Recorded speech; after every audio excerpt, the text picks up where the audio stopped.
Assalamualaikum warahmatullahi wabarakatuh. Di video kali ini teman-teman sekalian, kita akan bercerita sebuah kisah seorang konglomerat dan seorang tukang kayu dengan sebatang kapaknya. Kita langsung saja teman-teman sekalian. Pada zaman dahulu, seorang konglomerat yang sangat kaya raya telah menulis satu surat wasiat. Barang siapa yang dapat menjagaku di dalam kubur setelah aku mati nanti, akan kuwariskan separuh dari harta peninggalanku. Lalu ditanyakanlah hal tersebut kepada anak-anaknya, apakah mereka sanggup untuk menjaganya di dalam kubur nanti. Kemudian anak-anaknya menjawab, mana mungkin kami sanggup menjagamu di dalam kubur, wahai ayah. Kemudian sang ayah dengan perasaan yang sangat kecewa mendengar jawaban dari anak-anaknya tersebut. Kemudian keesokan harinya dipanggillah semua adik-adiknya. Beliau berkata, wahai adikku, sanggupkah kalian menjagaku setelah aku mati nanti selama 40 hari di dalam kubur? Nanti aku akan memberi setengah dari harta peninggalanku kepada di antara kamu yang sanggup bersamaku. Kemudian adik-adiknya menjawab, apakah kamu sudah gila, wahai abangku? Mana mungkin ada manusia yang sanggup bersama mayat selama 40 hari di dalam tanah. Lalu dengan perasaan sedih dan kecewa untuk yang kedua kalinya, kemudian konglomerat tersebut memanggil ajudannya untuk mengumumkan penawaran istimewanya itu ke seantero negeri. Singkat cerita, akhirnya sampai jugalah pada hari di mana konglomerat yang kaya raya tersebut kembali ke rahmatullah. Kemudian kuburnya dihiasi dengan megah laksana sebuah peristirahatan yang sangat mewah dengan semua perlengkapannya. Kemudian hampir pada waktu yang bersamaan, seorang tukang kayu yang sangat miskin, yang hanya memiliki sebuah kapak, harta satu-satunya yang dipergunakannya untuk mencari rezeki. Setelah mendengar wasiat tersebut, lalu diberitahukanlah kepada istrinya, apakah saya perlu untuk mengambil kesempatan ini untuk bisa menjadi kaya? Kemudian istrinya berkata, wahai suamiku, apalah artinya menjaga mayat di dalam kubur selama 40 hari dibandingkan dengan kerjamu yang menebang kayu, bertemu dengan harimau, bertemu dengan binatang-binatang buas dan hantu penunggu hutan. Kemudian setelah istrinya menyetujui apa yang disampaikannya, tukang kayu tersebut dengan tergesa-gesa datang ke rumah konglomerat yang kaya raya tersebut untuk memberitahukan kepada ahli warisnya atas kesanggupannya. Kemudian keesokan harinya dikebumikanlah jenazah konglomerat tersebut.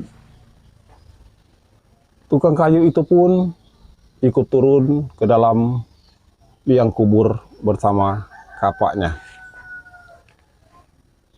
Singkat cerita, setelah pemakaman selesai dan 7 langkah para pengantar jenazah meninggalkan area pemakaman tersebut, maka datanglah malaikat Mungkar dan Nangkir ke dalam kubur tersebut.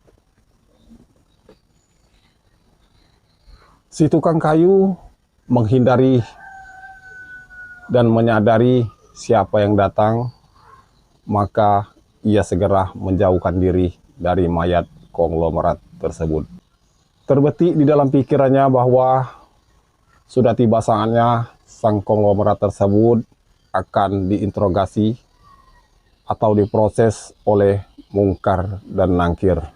Tetapi yang terjadi malah sebaliknya. Mungkar dan Nangkir malah menuju ke arahnya dan bertanya, "Apa yang kamu perbuat di sini?"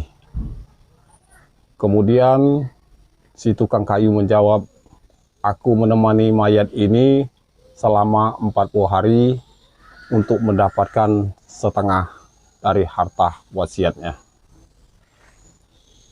Kemudian, "Apa harta yang ada pada kamu sekarang?" lanjut Mungkar dan Nangkir.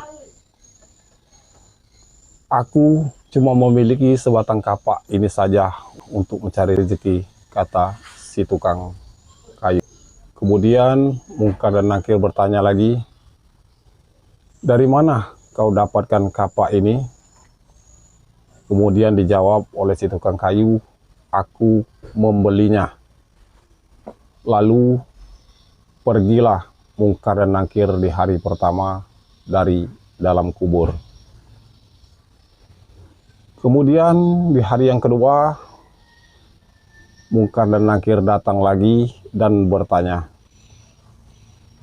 "Apa yang kau buat dengan kapak ini?" Dijawablah oleh si tukang kayu, "Aku menebang pohon, dijadikan kayu bakar untuk dijual," kata si tukang kayu. Kemudian Mungkar dan Nangkir pergi lagi dan datang lagi di hari yang ketiga dan ditanya lagi, "Pohon siapa yang kau tebang dengan kapak ini?" Kemudian dijawablah oleh si tukang kayu, "Pohon di hutan belantara yang tidak ada yang punya," jawab si tukang kayu. Kemudian Mungkar dan Nangkir berkata, "Apa kamu yakin?" lanjut malaikat. Kemudian hilang. Dan keesokan harinya di hari yang keempat, kemudian ditanya lagi,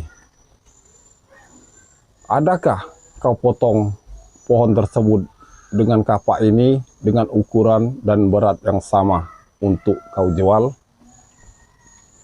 Kemudian dijawab oleh si tukang kayu, "Aku potong dikira-kira saja, mana mungkin ukurannya bisa sama rata," kata si tukang kayu. Begitu terus yang dilakukan oleh malaikat Mungkar dan Nangkir, datang dan pergi sampai tak terasa sekarang sudah 39 hari dan yang ditanyakan masih berkisar dengan kapak tersebut. Di hari yang ke-40 datanglah Mungkar dan Nangkir sekali lagi bertemu dengan si tukang kayu tersebut. Maka berkatalah Mungkar dan Nangkir, "Hari ini aku akan kembali bertanya soal kapak ini."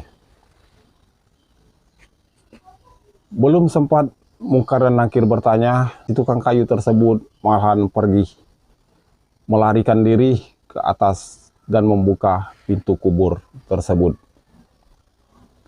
Ternyata di luar sana sudah banyak orang yang menantikan kehadirannya untuk keluar dari kubur tersebut. Namun si tukang kayu tersebut dengan tergesa-gesa keluar dan meninggalkan mereka semua sambil berkata, "Ambillah semua bagian harta wasiat tersebut oleh kalian karena aku sudah tidak menginginkannya lagi."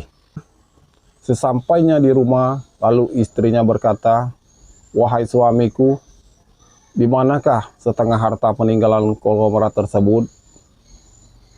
Maka si tukang kayu menjawab, "Aku tidak menginginkannya lagi, wahai istriku, karena harta yang kumiliki padahal cuma semata kapak ini, tetapi malaikat Mungkar dan Nangkir sampai 40 hari yang mereka katanyakan dan dipersoalkan masihlah seputar kapak ini.